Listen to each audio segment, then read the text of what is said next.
Pessoal, boa noite a todos. Obrigado pela presença, um prazer estar aqui com vocês essa noite, em mais uma terça-feira com a Sociedade Paulista de Infectologia, uma atividade que iniciou o ano passado, já estamos há quase um ano às terças-feiras com a SPI. Começamos inicialmente com a epidemiologia da Covid, todo o processo diagnóstico, depois a fisiopatogenia, discutimos muito a questão da clínica, as opções terapêuticas. Realmente foram muitas atividades durante esse período. Depois diversificamos um pouquinho sobre o uso de antimicrobianos, trabalhamos a questão da infecção pelo HIV, já discutimos tuberculose, e agora, né, com novos conhecimentos, estamos trazendo temas também bastante atuais, como o tema de hoje, que vamos discutir os aspectos diagnósticos da Covid-19. E, para isso, né, eu gostaria de convidar o coordenador dessa apresentação, dessa sessão, o Dr. Luiz Felipe Bachur. O Luiz Felipe é médico infectologista, da Enfermaria de Doenças Infecciosas da Unicamp, e, a partir de agora, chamo o Luiz Felipe para coordenar essa atividade. Uma atividade muito rica, com palestrantes de excepcional experiência dentro da área, a quem agradeço muito, o professor Celso Granato, o professor José Eduardo Levi, o Dude, nosso amigo de muitos anos. Então, é um prazer tê-los aqui nessa atividade. Muito obrigado. Lembrar que essa atividade está sendo gravada e ficará disponível no site da Sociedade Paulista de Infectologia, na aba de Educação Continuada, de acesso livre a todos os interessados. Muito obrigado. Obrigado, Edu. Boa noite a todos. Muito obrigado pela oportunidade. Obrigado, Dr. José Eduardo Levi, Dr. Celso Granato. Não vamos perder muito tempo mais com as apresentações. Vamos começar as atividades, então. Vou chamar o Dr. José Eduardo Levi, virologista, pesquisador do Instituto de Medicina Tropical da USP e coordenador de pesquisa e desenvolvimento da DASA, que vai fazer a primeira apresentação sobre testes diagnósticos de antibiologia molecular. E, na sequência, o Dr. Celso Hernandes Granato, médico infectologista, professor da Unifesp, diretor clínico do Grupo Fleury, vai nos falar um pouquinho sobre sorologia. Eu vou passar a palavra para o José Eduardo Levi. Muito obrigado, José Eduardo. A palavra é sua. Muito obrigado, então, boa noite. Agradeço o convite do Dr. Luiz Felipe, Dr. Eduardo Medeiros. Para mim é um grande prazer, especial, estar aqui com os infectologistas de São Paulo e com o meu amigo Celso Granato também. Eu sou biólogo, virologista, então não sou infectologista, mas me sinto muito contente e confortável na presença dos infectologistas, afinal, meu pai é infectologista e muitos de vocês trabalharam e o conhecem também.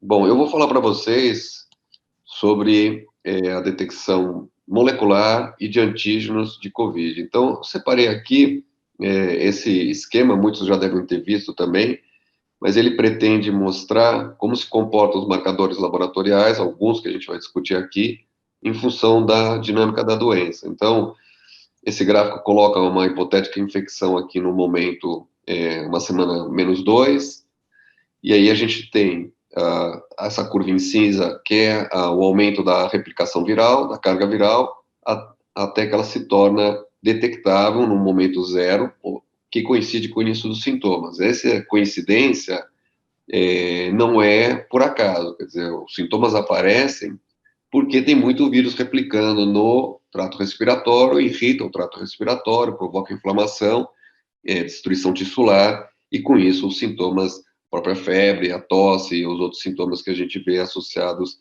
à própria perda do olfato também.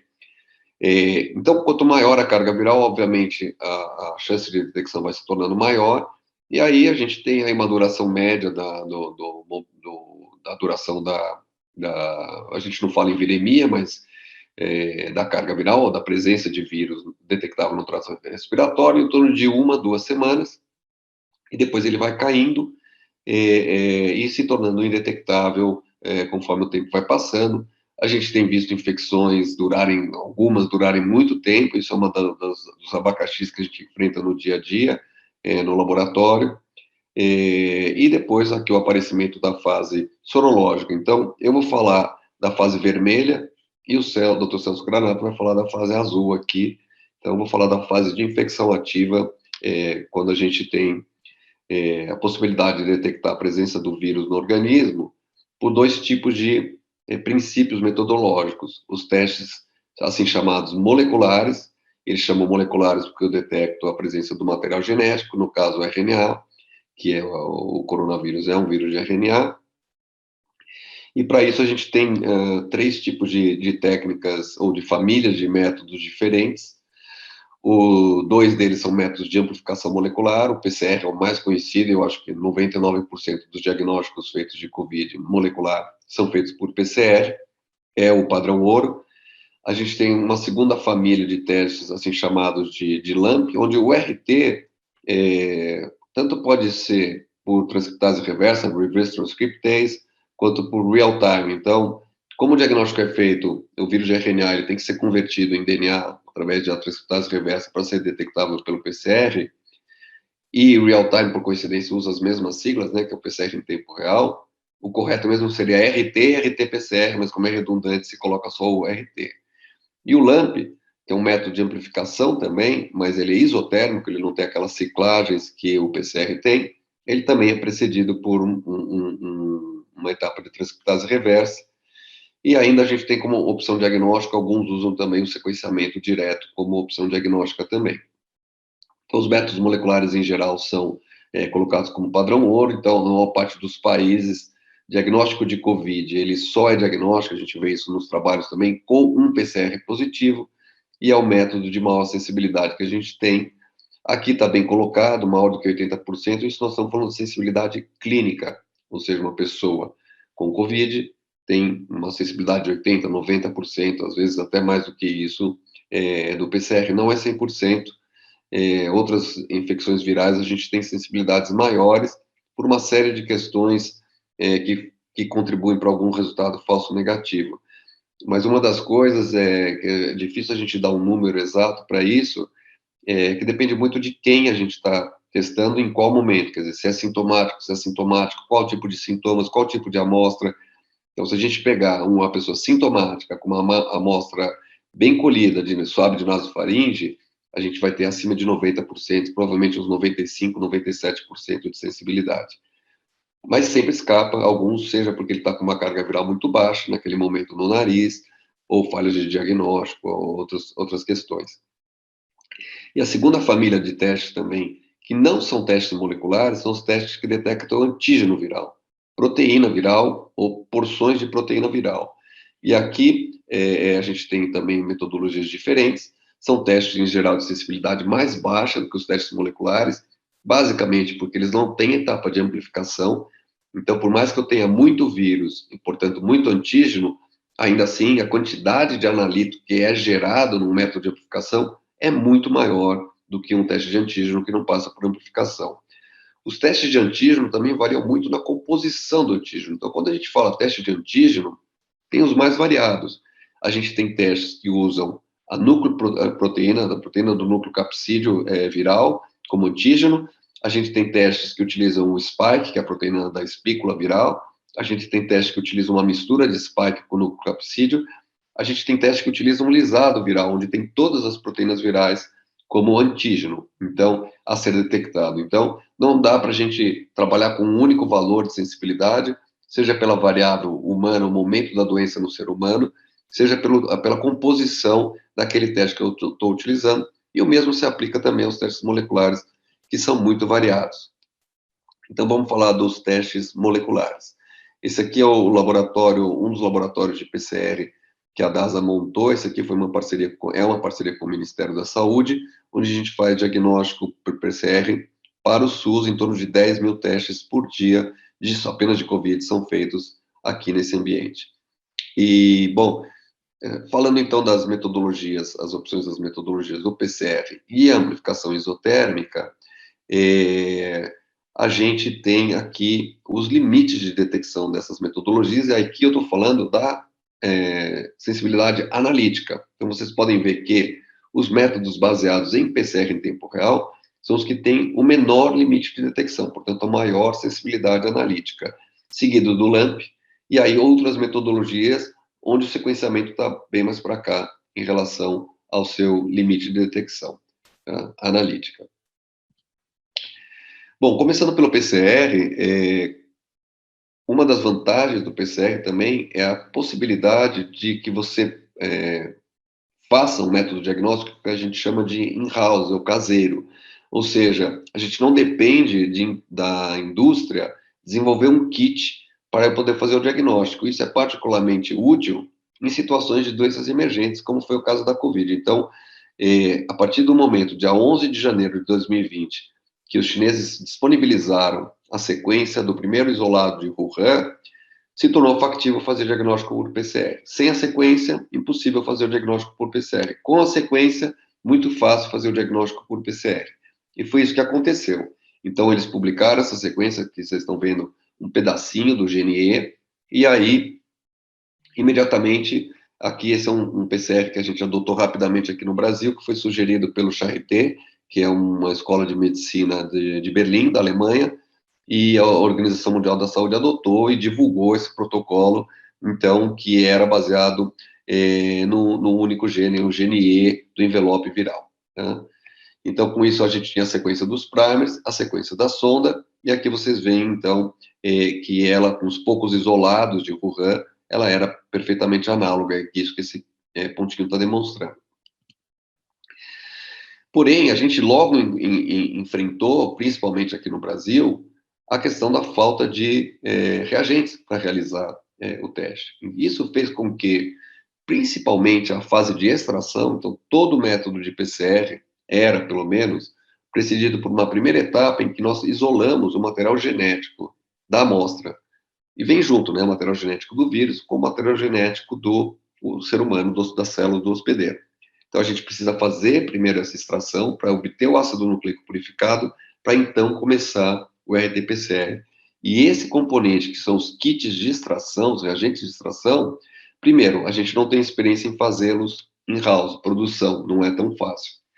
E segundo, eles começaram a ser represados, a maior fabricante do mundo é a QIAGEN, uma empresa alemã, e a Alemanha, obviamente, reteve, né, os reagentes lá para fazer o diagnóstico. Então, a gente teve que trabalhar muito na linha da pesquisa e desenvolvimento para ter padronizado vários tipos de métodos de extração. Aqui vocês estão vendo 5 diferentes que a gente usou, variando, né, conforme acabava um tipo de extração ia para outro, mas aqui vocês conseguem ver todo o processo, então, de um teste in-house. Extração, primeiro, claro, a amostra é alicotada do tubo primário para uma alíquota, essa alíquota, então, é extraída por algum desses métodos, e aí o material extraído é juntado aos reagentes de amplificação, que é a enzima, mais os primers, as probes, como eu mostrei, e levado, então, para esse tipo de equipamento PCR em tempo real, onde há amplificação, e havendo amplificação, o equipamento detecta e já joga direto para um sistema de laboratório que interpreta o resultado e emite o laudo. Então, inicialmente a gente trabalhou com o GNE e um segundo gene do COVID também, sempre codetecção com o gene celular, onde isso é uma boa prática de biologia molecular, o resultado negativo não é a ausência de amplificação, o resultado negativo é a ausência de amplificação do vírus, mais amplificação de alguma coisa que me diz que o processo correu adequadamente e, em geral, que está vindo da célula, porque, obviamente, se o vírus estiver presente, vai ser positivo. E a gente foi mudando esse processo ao longo do tempo, estudando, compartilhando resultados com outros. A partir de abril, a gente aboliu a amplificação do gene RDRP, que era um gene que dava muita dor de cabeça e muito resultado falso negativo, e passamos a trabalhar só com um gene único, que é ainda o formato do teste mais utilizado no Brasil, que é o que é distribuído pela Fiocruz Biomanguinhos. E a partir de janeiro de 2021, por diferentes razões, a gente passou a utilizar um teste triplex, que eu vou falar mais para frente, onde são amplificados 3 genes de COVID, mais um gene do hospedeiro.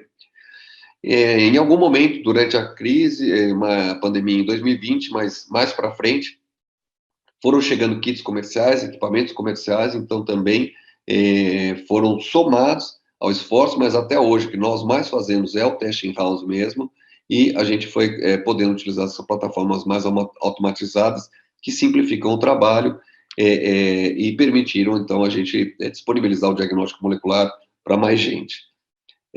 Além disso, a gente viu surgir esses sistemas que nós chamamos de POCT, de teste molecular, para a COVID, onde são testes muito mais simples, testes moleculares, que envolvem aquelas etapas que eu falei todas para vocês, de extração, de amplificação, seja por PCR, no caso desses dois, seja amplificação isotérmica, no caso desse aqui, mas onde os tempos são muito curtos de realização, e a gente faz amostra por amostra, portanto, também são métodos mais caros.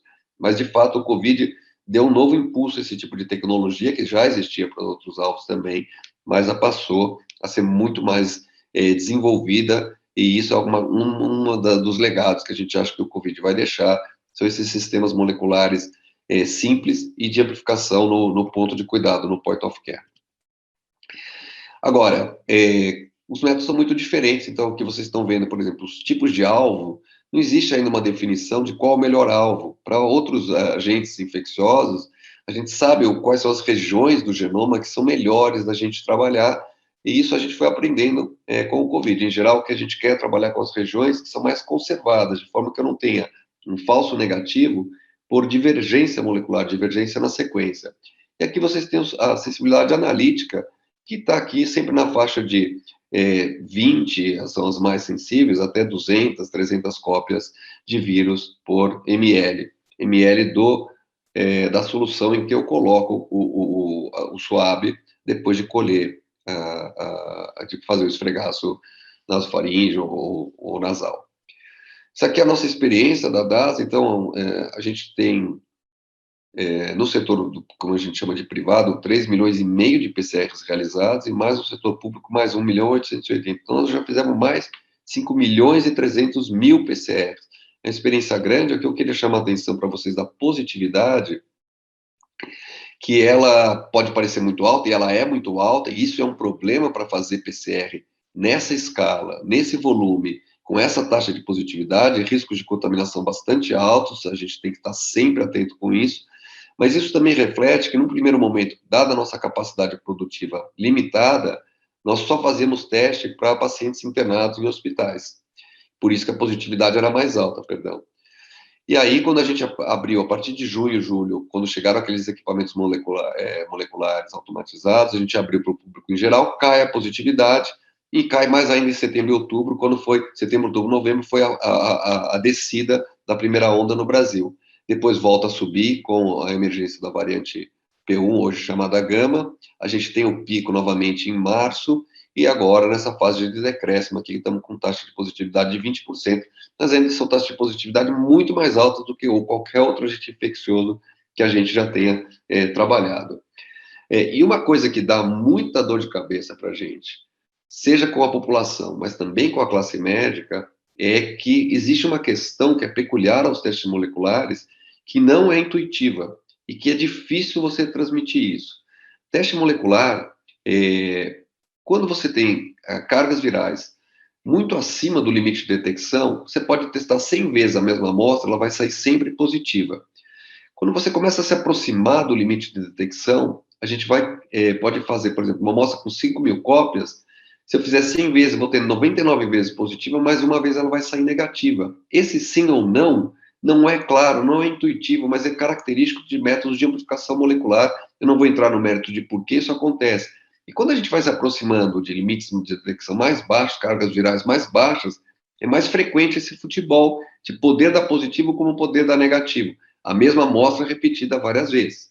Então, a gente teve muito problema, como eu peguei hoje aqui de uma rede social, o erro, nem sei qual laboratório fez, pode até ter sido nosso, eu nem sei realmente, mas assim, ele fez 3 exames, que era para ir para a Olimpíada, e um deles deu positivo, e aí ele refez e deu negativo.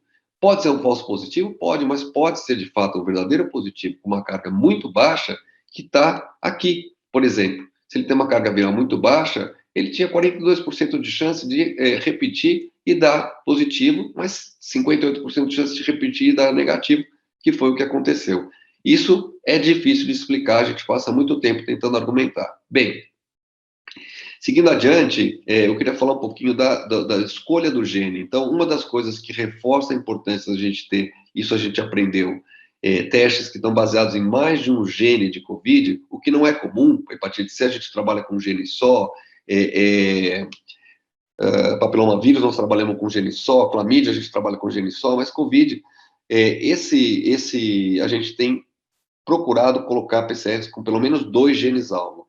E uma coisa que aconteceu no Reino Unido foi isso. Eles viram, os especialistas trabalhando com PCR, viram amostras que tinham um perfil anômalo de PCR, que era positivo, mas que era anômalo. E por que ele era anômalo? Porque ele era um teste que eles estavam usando lá, que tinha 3 alvos de COVID, um alvo aqui, um alvo no GNS, um alvo no GNN, e algumas amostras davam positiva no GNN e na ORF1AB, mas davam negativa no GNS. O resultado final era positivo, ou seja, não havia comprometimento da sensibilidade analítica, mas era algo anômalo. Quando eles foram sequenciar, eles entenderam que esse vírus que eles estavam trabalhando, ele tinha sofrido uma deleção que abortava a amplificação do GNS, mas mantinha a amplificação dos outros 2 genes, e essa foi, o perfil é esse, então em vez de ter 3 curvas, eu tenho só 2, não existe a curva do GNS, e foi verificado então que isso estava expandindo esse perfil no Reino Unido, que foi a identificação, então, da primeira variante de preocupação, hoje chamada variante alfa. E nós, como estávamos usando, por pura coincidência, esse mesmo método, fomos capazes de identificar, então, através disso, a introdução, na primeira descrição de 2 casos dessa linhagem na América Latina. É uma linhagem que também, olhando o perfil da amplificação, a gente vê que ela está associada com valores de CT mais baixos, o que significam cargas virais mais altas e o que explica a sua maior transmissibilidade. E com isso a gente pode monitorar, por exemplo, a evolução da variante no Brasil, no lugar onde a gente recebe as nossas amostras, e a gente viu que também no Brasil aconteceu um fenômeno parecido com o que aconteceu na Inglaterra, no Reino Unido, nos Estados Unidos, de crescimento dessa variante, até que em um determinado momento, mais ou menos no meio de fevereiro, ela para de crescer e começa a decrescer, e que nós atribuímos à chegada da variante mais transmissível, a variante P1 amazônica, denominada Gama. Esse dado eu não estou mostrando aqui hoje. Enfim, uma outra questão é qual é a amostra biológica. Essa é uma meta-análise publicada no Lancet recentemente, e que é muito clara quanto a isso. Para todo mundo, o nasofaringe é o melhor material, é onde tem mais vírus mesmo, onde replica melhor, seguido do nasal, seguido da saliva e, por último, a orofaringe. Então, por exemplo, a gente começou trabalhando com a coleta combinada de nasofaringe mais orofaringe, e depois os trabalhos mostraram, a gente aboliu a coleta de orofaringe, porque ela não acrescenta nada sobre a coleta de nasofaringe. A saliva tem algumas vantagens, a principal vantagem é a coleta, porque pode ser feita por autocoleta, não necessito nem da escovinha e nem do profissional de saúde ser exposto a alguém, cada pessoa pode coletar sua própria amostra, e a gente adotou um procedimento muito simples, que tem sido adotado em outros países também, que a gente chama de saliva direta. Fizemos um estudo de validação com 400 amostras em paralelo à saliva com o suave, e onde a gente viu uma concordância geral de 90%, uma sensibilidade um pouco reduzida, de 78%, mas porque a gente considerou também o suave como gold standard, a gente teve 6 amostras positivas na saliva, mas negativas no suave. São pessoas que a gente sabe que eles tinham Covid mesmo por diferentes testes laboratoriais. Então, a concordância é boa, principalmente em relação aos dias de sintomas. Então, obviamente que a gente está falando aqui, eu estou mostrando os dados sintomáticos. Assintomáticos, a gente teve uma concordância em torno de 85%. Conforme vai passando os dias, vai caindo a carga viral, a concordância vai ficando menor. Então, no tempo todo que nós analisamos, 82% de concordância. E por que isso é importante? E a saliva continua sendo recomendada. Então, ela está sendo pensada também como uma estratégia para assintomáticos, mesmo com a sua baixa sensibilidade. Na verdade, aqui, a menor sensibilidade pode ser uma virtude e não uma deficiência. Por quê? Porque o que esse desenho procura mostrar é o seguinte: um teste, vamos dizer, com saliva, que tem uma sensibilidade analítica mais baixa, e aqui o PCR. Então, eu estou testando essa pessoa. Primeiro, como ele tem uma sensibilidade analítica mais baixa, mas ele é mais fácil de ser feito, ele pode ser feito várias vezes, repetidas vezes, custo mais baixo. Quando ele dá positivo, essa pessoa tem uma carga viral mais alta que está associada com a fase infecciosa. Ao passo que esse cara, ele dá negativo, porque a carga viral é baixa, mas porém, ele tem o vírus, mas não é infeccioso. E para o controle epidemiológico, é muito importante que a gente controle quem é infeccioso e não é quem tem quase que um artefato laboratorial de positividade. Então, para exemplificar isso, permitir esse tipo de teste permite a testagem sequencial, que, por exemplo, se aplicar a atletas, agora volta às aulas, as pessoas voltando na escola, e você pegando um teste, mesmo com uma sensibilidade mais baixa, 78%, ao fazer repetidamente, eu vou aumentando o valor preditivo positivo. 4 testes, por exemplo, eu vou atingir o valor preditivo positivo de quase 100%, claro que dentro de um período de tempo que condiza com a dinâmica da doença. E o que faz com que a gente não tenha peso na consciência de falar isso são já os estudos populacionais, onde você pega amostras com valores de CT muito altos, ou seja, cargas virais muito baixas, e mostra que esse vírus não cresce em cultura quando o CT dele é abaixo de 30, acima de 30, perdão, esse vírus não cresce em cultura, como vocês estão vendo aqui. Então, isso é o que nos reafirma que uma amostra com uma carga viral como essa, a cultura é a melhor maneira de a gente inferir infectividade. E já tem trabalhos, mundo real, no Reino Unido, mostrando isso na população, onde valores de CT acima de 30 não se associaram com transmissão. Finalizando, falar rapidamente do teste de antígeno. O teste de antígeno é um teste mais fácil de ser realizado, todo mundo está acostumado com aquele teste, assim chamado teste rápido, ele é rápido mesmo, em torno de 15 minutos. Os fabricantes alegam sensibilidades altas, e a gente novamente tem que se perguntar que tipo de amostra de paciente é esse. A gente sabe que, claro que esses dados de bula não são falsos, mas eles são obtidos com pacientes sintomáticos nos primeiros dias de doença. Se a gente for fazer o mesmo teste de antígeno com pacientes assintomáticos ou sintomáticos tardios ou muito precoces, cai bastante a sensibilidade do antígeno. Eu diria que ela está, para esse tipo de população, em torno de 60% em relação ao teste de PCR, sendo, portanto, se aplicando aquele princípio que eu falei. Se ele puder ser feito repetidas vezes, ok, para o controle epidemiológico. De outra forma, ele vai deixar escapar alguns falsos negativos, com certeza. Ele tem a vantagem de dar um resultado rápido, por outro lado, então, imediatamente, essa pessoa já pode ir para o isolamento, sabendo se positiva, e controlar a transmissão. No entanto, eles não são passíveis de grandes rotinas e massificação. E todo o controle epidemiológico, obviamente, que a gente está buscando a testagem massiva. Então, eu ainda acredito que um teste um pouco mais demorado, como o PCR de saliva, por eu poder fazer milhares de amostras um dia, eles são mais apropriados para o controle da transmissão na população, controle epidemiológico, do que os testes de antígeno, que são muito bons também. E aqui, por exemplo, a sensibilidade desse teste específico, eles falam em 97%, mas amostras com CT abaixo de 25%. E 86% CT abaixo de 30%. Acima de 30%, vai cair para 50%, mais ou menos. Acho que ele é assim. Vou finalizar só dizendo, a gente, claro, que tem a preocupação na área diagnóstica de o quanto as mutações virais impactam sobre os testes diagnósticos. Devo dizer que, nesse momento, todos os testes de PCR em uso no Brasil são capazes de detectar todas as variantes que a gente conhece, não só as de atenção, como as outras também, mas o bom senso diz, como a gente está vendo que esse vírus está mutando rapidamente, que a gente deve, primeiro, evitar a região spike do ponto de vista diagnóstico, porque ela é o que sofre a maior taxa de mutação, a maior pressão seletiva, e que testes baseados no spike têm o risco grande de, em algum momento, perderem sua efetividade dadas as mutações.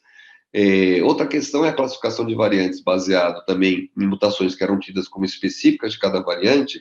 Isso está se embaralhando porque, por exemplo, deleções, a deleção que era característica da linhagem inglesa, está acontecendo em outras linhagens, que é o processo que a gente chama de convergência evolutiva.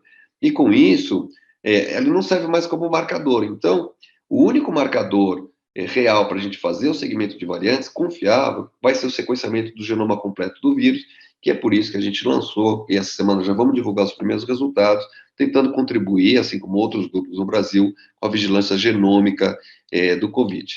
Eu quero agradecer a atenção de vocês, está aqui meu e-mail, e fico à disposição para as perguntas ao final. Muito obrigado, Zé Eduardo, pela excelente apresentação. Vou passar para o Dr. Celso, depois a gente encaminha as perguntas para a discussão. Dr. Celso, por favor. Muito obrigado, pessoal. Muito obrigado, Bachur. Obrigado, o Eduardo Bala, e é um prazer também para mim participar, dividir a mesa aqui com o Dudi Levi, que é um amigo já de tantas jornadas, tantas pandemias que a gente já viveu por aí, né? Eu acho que a sorologia no contexto do Covid-19, isso é bom ou é mal, né? Como o Dudi falou, no começo, ninguém tinha condição de fazer PCR para todo mundo. A gente dependia de produtos importados muito restritos, né? Então, nós, no laboratório, optamos por fazer os poucos testes que a gente tinha em pessoas suspeitas que eram internadas, né? E, em geral, formas graves da doença, né? No começo, a gente não tinha uma dimensão que isso ia acontecer, essa tempestade que a gente já viveu e continua vivendo ainda, né? Então, muitas pessoas com formas leves a moderadas da doença ficaram sem diagnóstico. E a sorologia passou a ser uma maneira de você fazer o diagnóstico numa fase em que as pessoas não tinham mais vírus e que talvez tivessem feito anticorpo.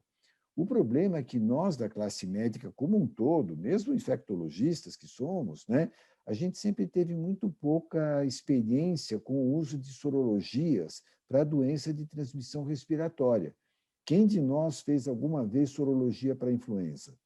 Quem de nós fez sorologia para rinovírus, para sincicial respiratório? Não era uma ferramenta diagnóstica que a gente usou. Então, a gente não sabia nem interpretar isso direito, né? E, para complicar essa história, como foi uma situação muito urgente, muito aguda, houve uma inundação no mercado de produtos de má qualidade e que foram liberados pelas agências regulatórias, inclusive pelo FDA, para uso emergencial. Para vocês terem uma ideia, nós avaliamos no começo 15 marcas de testes sorológicos, que eram testes rápidos, daquele que parece teste de gravidez, né, imunocromatográfico. E somente 2 eram utilizáveis. Não é que eles fossem bons, mas eles eram utilizáveis. 13 outros tinham uma sensibilidade assim horrorosa, né? Então, foi nesse contexto que acabou surgindo a sorologia, né? Bom, aqui, só para mostrar para vocês, as figuras vocês estão bastante acostumados a ver, né? Em geral, a gente vai usar medir anticorpos contra o spike e contra as nucleoproteínas, que são aquelas proteínas que são bastante abundantes no vírus e que certamente dão os testes com maior sensibilidade. Mas também, como vocês sabem muito bem, a resposta imune ela é muito mais ampla e complexa do que a produção de anticorpos, né? A gente tem aquela fase em que a gente ativa a resposta imune inata, né? Células dendríticas, que vão apresentar antígeno, linfócitos B, que vão apresentar antígenos, e isso vai levar a uma série de ações da resposta imune adaptativa, né? Produção de citocinas, inflamação e a indução de anticorpos, né? A célula B se transforma em plasmoblasto e depois vai produzir anticorpos. E também vai induzir a resposta imune celular, que vai gerar memória dessas células. Esse processo todo começa com dias e vai até anos. O que será, então, que é importante nessa doença, né? Agora, curiosamente, pessoal, quando foi feito uns estudos moleculares mais finos, nós aprendemos que a geração de anticorpos ela é dirigida principalmente contra a spike, né, uma glicoproteína do spike, contra o nucleocapsídeo, né, e também um pouco menos contra proteínas do envelope, proteínas da membrana. Mas a resposta imunicelular ela é muito mais ampla. Olha só os alvos que tem aqui da resposta CD4 e os alvos que a gente tem da resposta CD8. Não só é muito mais ampla, como ela também é sensível aos mesmos antígenos que induzem a resposta imune humoral, né? Então, isso foi uma informação bastante interessante. Eu queria que vocês guardassem um pouquinho essa informação, que ela vai servir depois para a gente mais no final. E assim, os anticorpos vão pegar os vírus extracelulares, né, aqueles que já estão no meio circulante, enquanto que eles não entram dentro da célula, né? E a resposta imune celular vai pegar as células que são produtoras do vírus. E essas respostas são, então, complementares, né? Bom, então, surgiu aquela sorologia que eu chamo de tradicional, que foi a primeira que apareceu, que visa responder basicamente a pergunta seguinte: será que o paciente teve ou não contato com o vírus? Como a gente sabe também que uma parte significativa das pessoas que se infectam não tem nenhuma forma clínica, tem uma forma clínica assintomática, né? Será que essa pessoa teve contato com o vírus, uma parte ficou doente ou não, né? Como não havia nenhum teste com uma sensibilidade ótima, o próprio CDC, em junho do ano passado, ele sugeriu uma estrutura de testagem que eles chamaram de ortogonal, em que você usa duas técnicas diferentes. E, na verdade, qualquer uma dessas duas técnicas sendo positiva, a gente consideraria a pessoa como tendo contato com o vírus. Será que isso serviria para diagnóstico, né? Então, nós, no Fleury, optamos por usar um teste da Roche, que é uma anticorpos contra núcleo-proteína, e que mede imunoglobulinas totais. Ele detecta IgM, IgA e IgG, mas ele não faz a discriminação do que ele está detectando. E o teste da Abbott, que também é para núcleo-proteína e que detecta IgG e IgM. Eu deixei esse asterisco aqui para lembrar de falar para vocês que, ao longo do tempo, a gente aprendeu que essa IgM detectada dessa forma, ela não tem um bom poder diagnóstico, seja porque ela é tardia, seja porque ela dá a impressão para a gente que ela é inespecífica, porque ela dá positivo em um número muito grande de pacientes que não soroconvertem para IgG. Então, nos pareceu uma coisa estranha. O próprio CDC recomendou que não se usasse IgM, então nós vamos continuar a fazer essa pesquisa de IgM, mas só quando vocês solicitarem especificamente que vocês querem IgM. Se o pedido for, por exemplo, sorologia para a COVID ou para SARS-CoV-2, nós vamos fazer só imunoglobulinas totais e a IgG, uma vez que a IgM a gente está achando que está mais atrapalhando do que ajudando, né? Bom, quando surgiram essas técnicas, nós validamos a técnica usando amostras de soro de pacientes que a gente tinha certeza que tinham tido a doença, portanto, RT-PCR positivo. Bom, quem eram esses pacientes? Como eu falei para vocês, eram pacientes com formas graves da doença. E aí nós vimos que 95% das pessoas tinham soroconversão em até 4 semanas depois do PCR positivo, né? Essa soroconversão começava com 15 dias e com 4 semanas, 95% das pessoas eram positivas. Mas a pergunta ficou, e os casos leves? E os casos moderados? Será que essas pessoas também tinham soroconversão? Então, nós vamos ver que nem sempre. Tá? Então, a gente não pode acreditar que as pessoas tiveram formas muito leves e que, num dado momento, são soro negativas, elas não tenham tido infecção, porque é possível que esses anticorpos simplesmente não tenham atingido um nível detectável ou que eles já tenham desaparecido ao longo do tempo. Então, será que existe soro-reversão? Então, isso nos pareceu um fenômeno comum, né? Então, já vamos voltar nesse assunto, né? Nós pegamos, então, 2.245 amostras que tinham RT-PCR positivo, todas pessoas internadas, né? E nós vimos que 83% soroconvertiam após uma semana, 89% após 2 semanas, 92,7% após 3 semanas e 95% após 4 semanas. Mas, novamente, fica a pergunta se essa mesma alta sensibilidade varia para pessoas com formas assintomáticas, leves ou até moderadas, né? E surgiu essa preocupação também. Esse aqui é uma fotografia de um estudo feito na Islândia, que fez uma PCR praticamente em toda a população e fez sorologia, mostrando que esses anticorpos desapareciam ao longo do tempo, ou pelo menos caíam muito, né? E esse outro trabalho mostrou que isso dependia do kit, né? Então, se vocês veem aqui, por exemplo, esse kit da Abbott, ele media anticorpos que decaíam muito ao longo do tempo. Isso aqui é um tempo em dias. Então, praticamente em 3 meses, muitas dessas amostras tinham negativado. Por outro lado, o kit da Roche se mantinha altamente detectável, sensível, ainda em até 12 semanas, que foi o tempo de seguimento. Então, isso foi também demonstrado nesse trabalho que foi feito pelo grupo do Michael Bush, lá em São Francisco, né? Muitos conhecidos de nós. E vocês veem aqui, olha, que o teste da Roche, não estou aqui fazendo propaganda da Roche, não, viu? Não tenho nenhum conflito de interesse, mas só para mostrar que ele teve um slope menor, quer dizer, a inclinação da curva para baixo foi menor do que outras técnicas, inclusive em relação às técnicas de neutralização. Tá? Aqui, ó. E que outras técnicas acabaram tendo uma inclinação muito maior, portanto, diminuíram muito a concentração de anticorpos ao longo do tempo, né? Então, nós levantamos esses dados do banco de dados do Fleury. Nós pegamos 9.159 indivíduos que tinham feito testes sequenciais, tinham pacientes que tinham feito 24 sorologias, e nós vimos o que tinha dado nesse resultado ao longo do tempo. E apenas 46 soro-reverteram.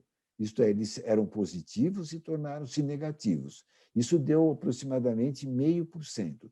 Então, usando esse sistema ortogonal que a gente usou, a soro-reversão num período de 5 a 6 meses foi bastante pequena. Então, não foi comum perder anticorpos. E aqui está, então, as curvas que a gente tinha, né, mostrando que a maior parte dos casos as leituras subiam ao longo do tempo, às vezes subiam até com 90 dias, né, no caso de pacientes com doença.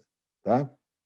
Bom, quando apareceram as vacinas, passou a ter maior importância a pesquisa de anticorpos neutralizantes, né? Que são anticorpos que são dirigidos contra aquela pontinha do spike, né? Daquele espinho, que é o sítio de ligação viral ao receptor ACE2, que a gente chama de Receptor Binding Domain, né?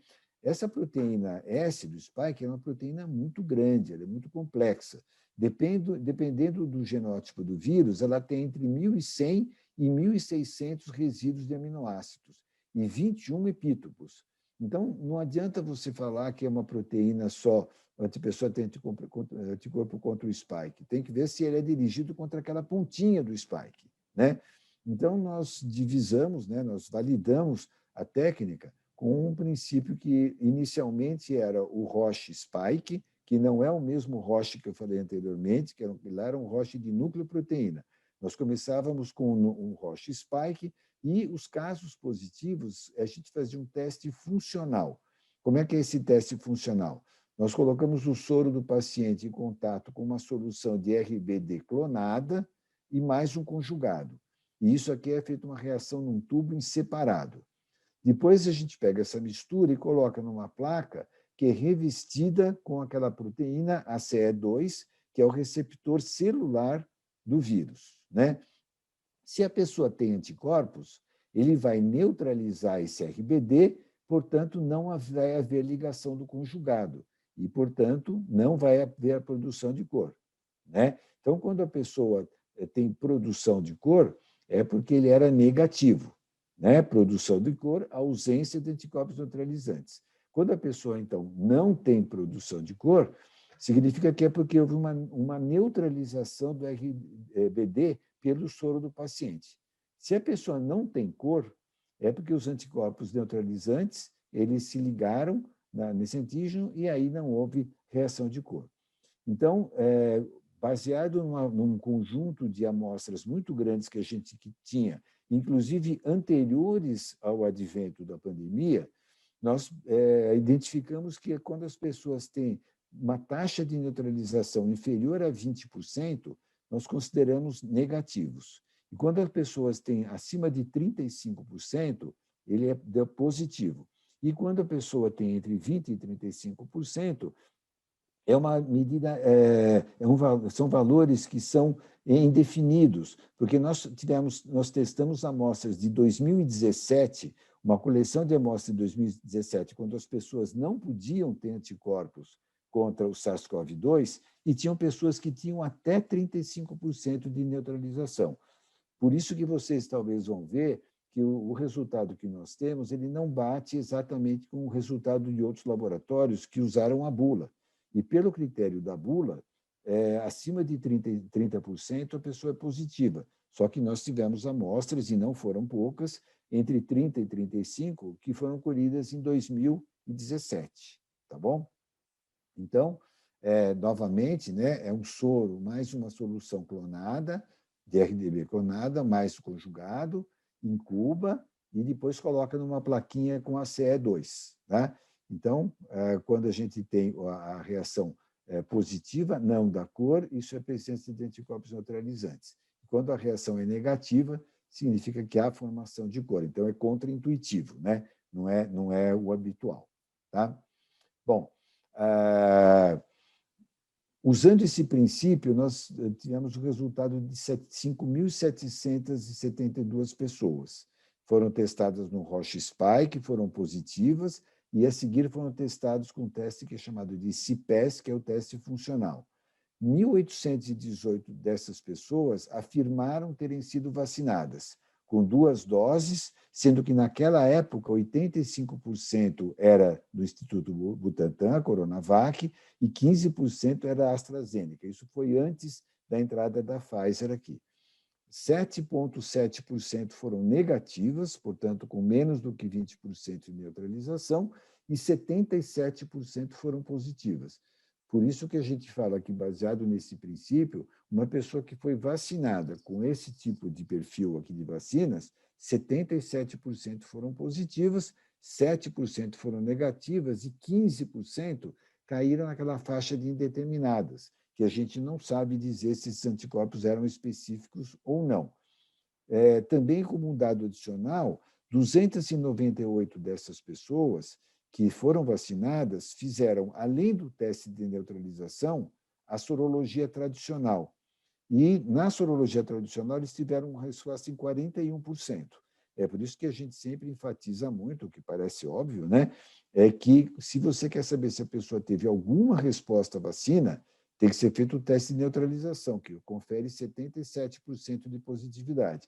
Se você usar a sorologia tradicional, só 41% dessas pessoas com esse perfil de vacinação vão ser positivas, né? Esses anticorpos, de acordo com esse trabalho aqui publicado no Immunity, eles permaneceram positivos durante 5 a 7 meses, sendo que os anticorpos contra a nucleoproteína caíram bastante, dependendo do fabricante do kit que usaram, como eu falei anteriormente, né? Bom, aí começou a surgir a questão, será que existe uma relação temporal entre a resposta imune humoral e a celular em pacientes que têm COVID, em pacientes doentes? Bom, esse trabalho aqui, da Nature Medicine, mostrou que a elevação dos anticorpos e a elevação dos anticorpos e a resposta imune celular foi concomitante. Então, as células T4 aumentaram e permaneceram, as células CD8 aumentaram bastante, caíram, mas ainda assim permaneceram num nível muito mais alto do que anteriormente.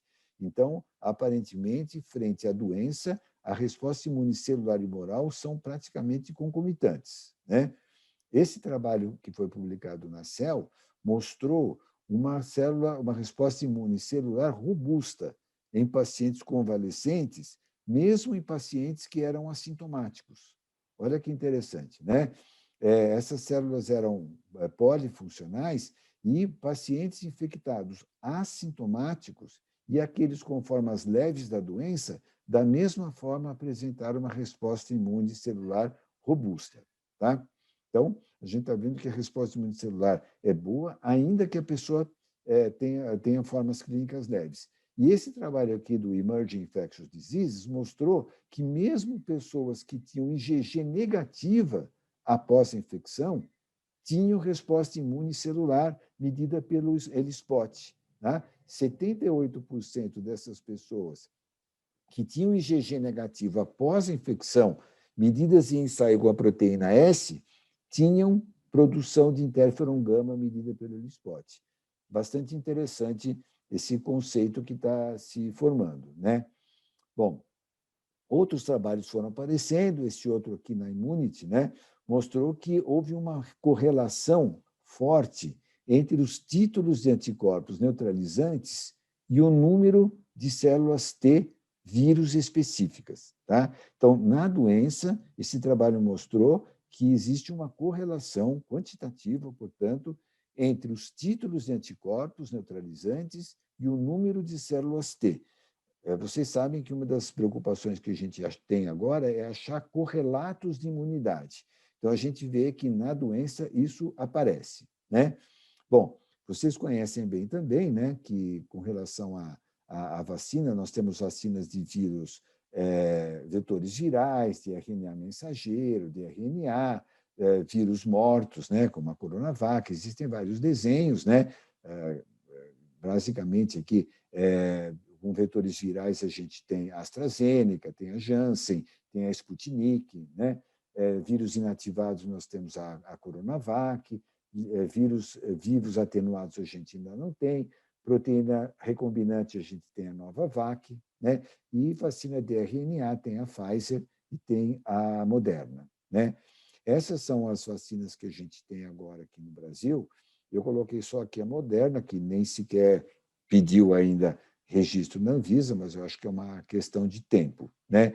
E coloquei também aqui a vacina da Bharat, né? Que também é com vírus inativado, é muito semelhante à Coronavac também, né?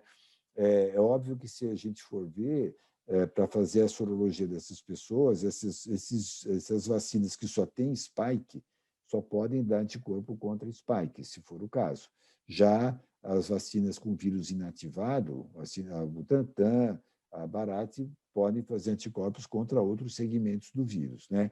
Mas existe uma diferença muito grande entre eles. Então, se vocês olharem aqui, a vacina que, de acordo com os dados publicados pelo fabricante, que induz maior produção de anticorpos, foi a Novavax, né? Temos vacinas da Pfizer, aqui também com alto nível, né?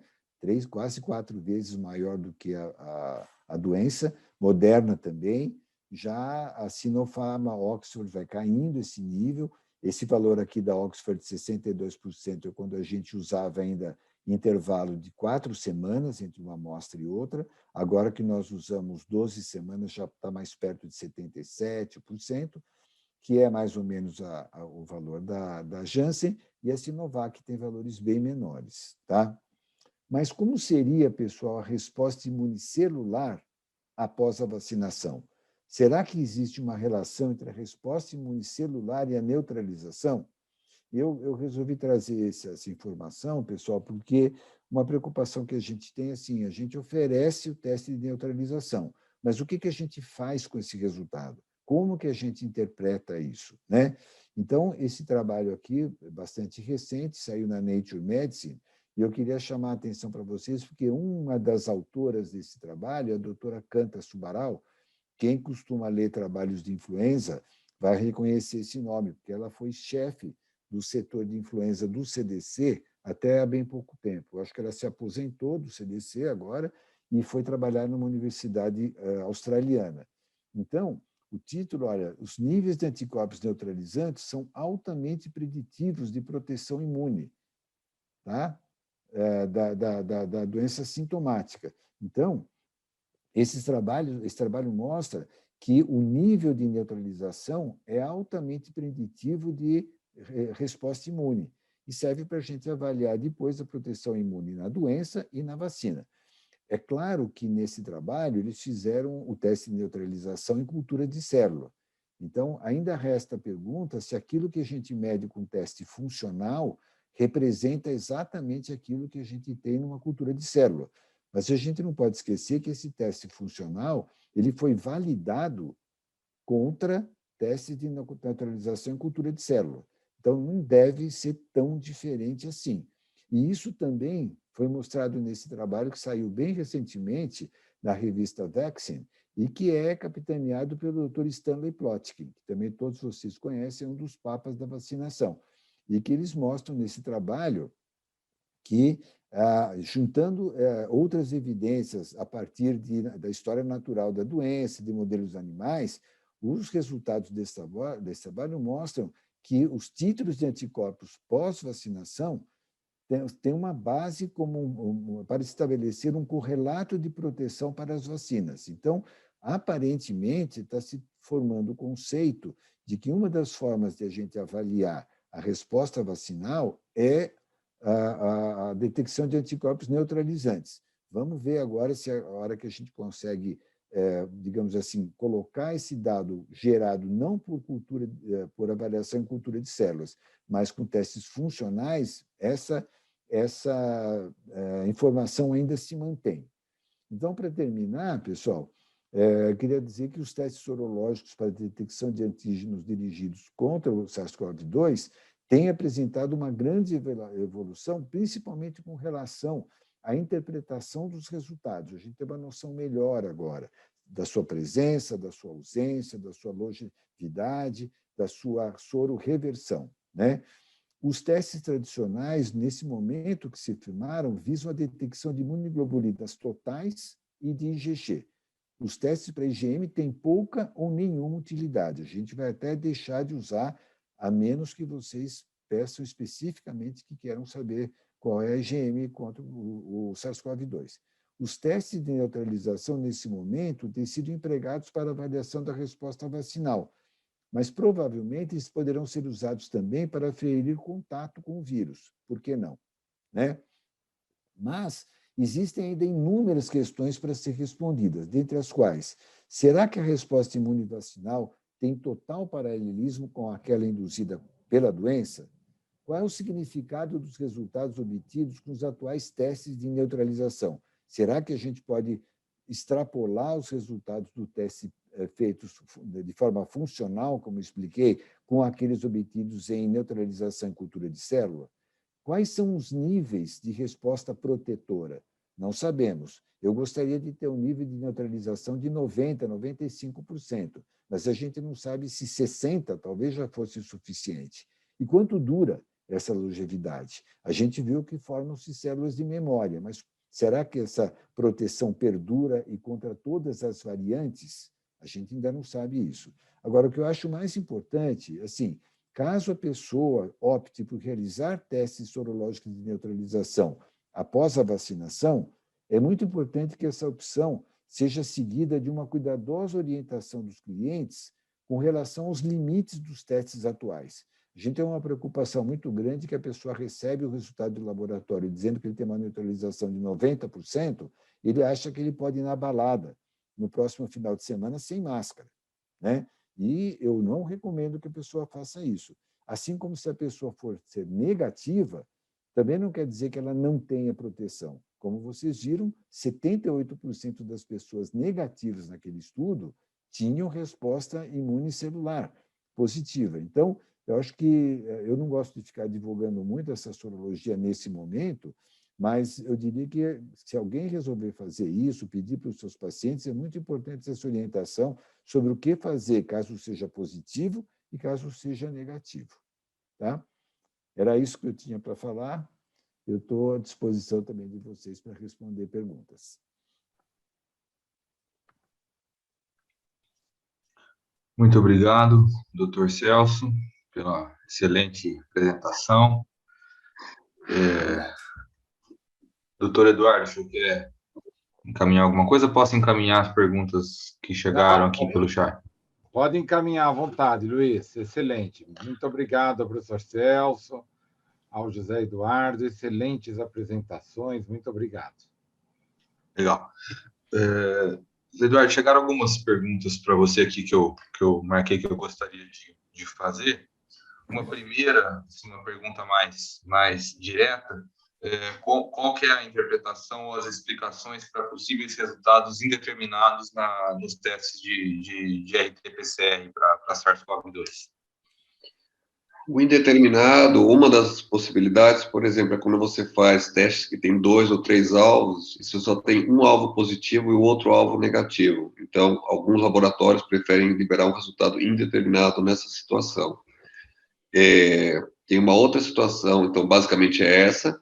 Também tem, mesmo que seja um teste com um alvo só, com 2 ou com 3, tem laboratórios que usam uma faixa zona cinza de CT, que classicamente na sorologia também se usa como resultado indeterminado, ou seja, você faz 40 ciclos de PCR, mas se a amostra for positiva, do ciclo 38 para frente, eu não libero nem positivo nem negativo, eu libero indeterminado ou inconclusivo, porque pode ser um falso positivo, pode ser um ruído, como pode ser uma carga viral muito baixa, e aí, para nós do laboratório, obviamente, é muito mais conveniente o indeterminado ou inconclusivo, mas para o paciente, para o médico, não ajuda muito. Então, a gente evita liberar o inconclusivo, a gente prefere até, às vezes, coletar uma nova amostra do que, ou repetir, pelo menos, do que liberar o inconclusivo. Mas os indeterminados são isso, discrepância entre genes ou valores de CT muito altos.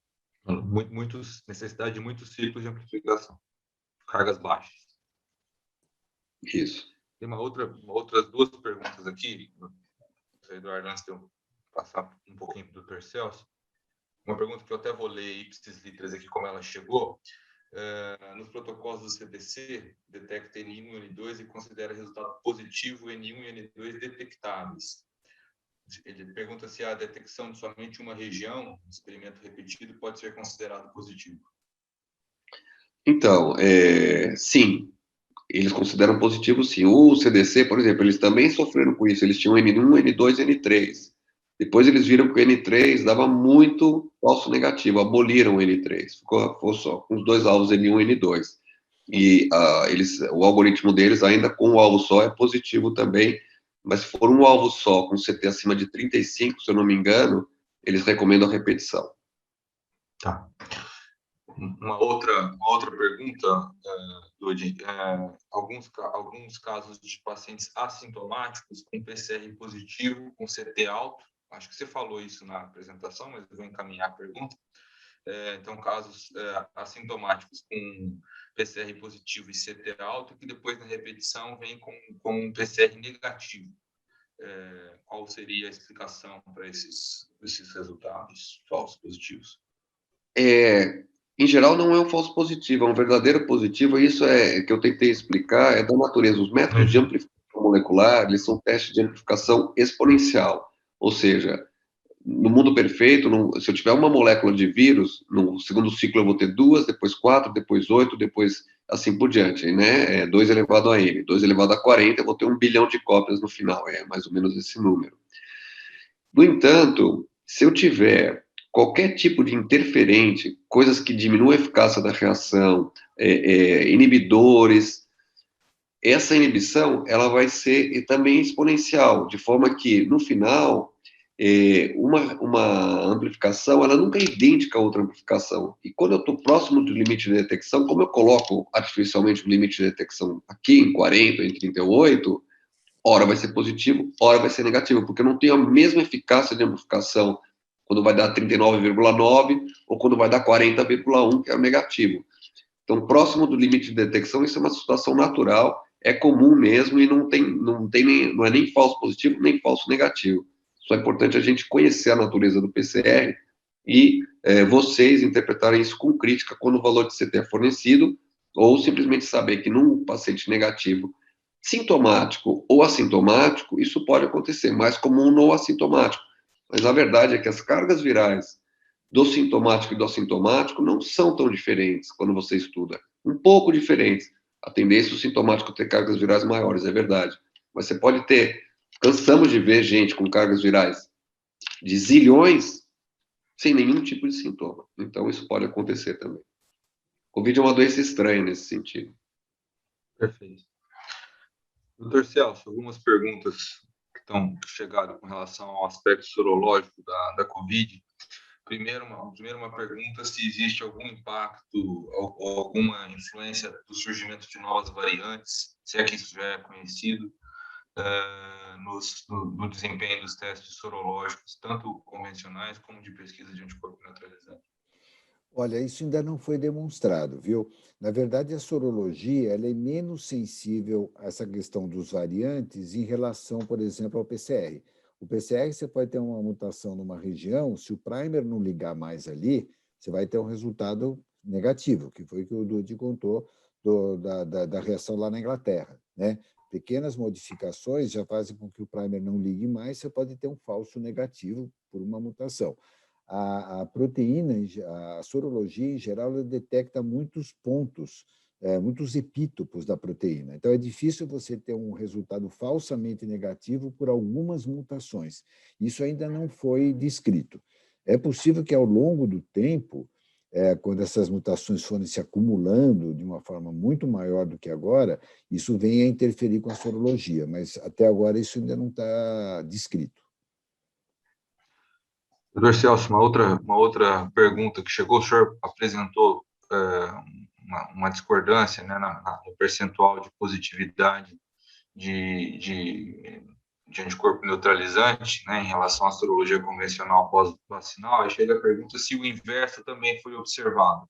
Se foi observado pesquisa de anticorpo neutralizante positiva sem detecção de immunoglobulinas totais e de IgG na sorologia Sim, convencional? nós detectamos, isso é muito menos comum nas pessoas que tiveram doença em relação aos vacinados, porque os vacinados, como eu falei, se você usar uma vacina que agora já está se tornando a mais frequente, que é a AstraZeneca, ela vai fazer anticorpos só contra o spike.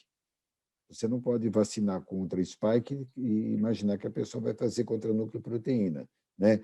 É por isso que é importante a gente saber até que vacina a pessoa tomou na hora de optar pelo teste, porque se você fizer sorologia tradicional numa pessoa que tomou, por exemplo, Pfizer, Moderna, Janssen, você vai ter, desculpe, a AstraZeneca, a Janssen, você vai ter um resultado negativo. Elas não fazem anticorpo contra a nucleoproteína, né? Então, mas pode acontecer também, embora seja menos comum, depois da doença natural. Depois da doença natural, normalmente a pessoa vai fazer antinucleoproteína e anti-spike. Vai fazer os dois. Você já tem algum tipo de amostra sequencial de pacientes vacinados para tentar identificar a duração pelo menos da positividade Nós não temos, Luiz, mas isso está na literatura. Eu conheço um trabalho que seguiu por um tempo relativamente curto, que foi 5 meses, a pessoa manteve a positividade, e agora, esses dias, uns 2 dias atrás, a Johnson Johnson publicou uma coisa que é quase que um panfleto, não é exatamente um trabalho, mas com um número pequenininho de amostras de pessoas que foram vacinadas há 8 meses e que ainda eram positivas. Porque a gente está agora completando o primeiro ano de pessoas vacinadas, por exemplo, com a AstraZeneca, né? Então, eu acho que esses dados vão começar a aparecer agora. Mas os números, por enquanto, são muito pequenininhos e também não são por um tempo muito longo, né? Porque nós começamos efetivamente a vacinar as pessoas na metade do ano passado nos estudos clínicos, né? De validação das vacinas. Então, não houve tanto tempo assim. Mas eu acho que eu não tenho dúvida, Luiz, de que a gente vai precisar, por uma série de razões, reforçar essas vacinas, né? Seja porque o vírus mudou, seja porque essa imunidade também vai se esvaindo, né? Eu acho que vai ser uma vacinação que a gente vai ter que fazer, no mínimo, a cada 2 anos, talvez uma vez por ano. Perfeito. Uma outra pergunta aqui, doutor Celso, se é possível fazer um IGRA para o SARS-CoV-2? Sim, é possível. Esse trabalho que eu citei do interferon gama, o ELISpot, ele é mais ou menos isso, né? A gente está em contato com alguns laboratórios de fora que estão fazendo isso, estão oferecendo. A questão é que você tem que identificar antígenos do vírus que independam do HLA.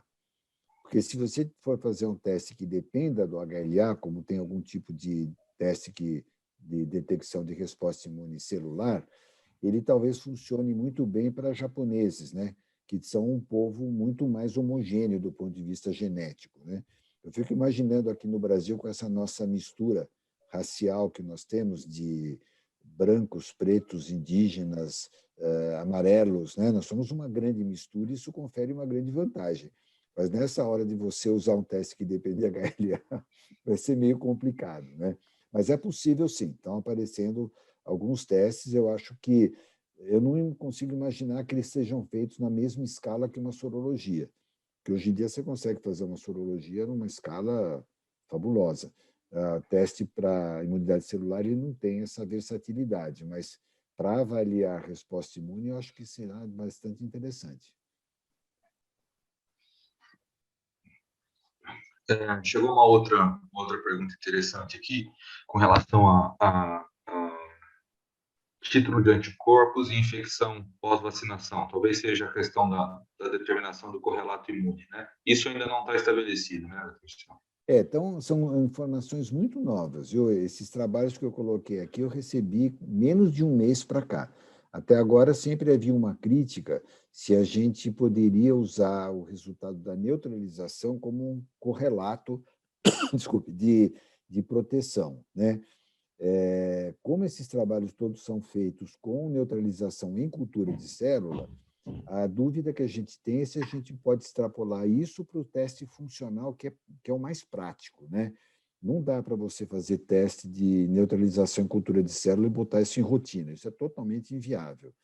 Então, a gente gostaria de ter um método mais prático, como por exemplo, esse teste funcional, né? Se realmente esses trabalhos forem confirmados, e como eu mostrei para vocês, são trabalhos com gente muito séria, em revistas muito boas, eu acho que ao longo do tempo devem ser confirmados, o que vai ser muito bom, né? Para você poder saber quem precisa ser revacinado, com que frequência, né? Acho que vai ser muito interessante, mas são informações ainda que estão precisando ter uma robustez maior, né? Perfeito. Doutor Eduardo, o senhor quer acrescentar alguma pergunta, colocar alguma coisa?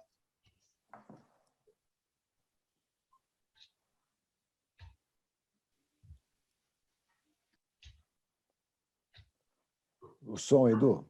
Desculpa. Não, excelente, tá ótima a discussão. Dudi, alguma pesquisa ou alguma informação sobre a questão em crianças? A questão do PCR em crianças, conhece algum estudo que tenha acompanhado mais de perto? A positividade ou a sensibilidade? Muda um pouco a carga viral? Como é que é essa história em crianças? Olha, crianças eu acompanhei alguma coisa dos estudos, né? E tem para todos os gostos. Então, a gente tem estudos que mostram que as crianças têm cargas virais iguais aos adultos. Tem estudos que mostram que as crianças têm cargas virais um pouco mais baixas. Eu achei os estudos mostrando cargas virais equivalentes mais robustos. E, portanto, quando assim, você tem menos crianças positivas, isso é fato, né? Sempre. Elas se infectam, é mais difícil infectar uma criança, né? Mas quando ela se infecta, a carga viral que ela produz é tão alta quanto de um adulto.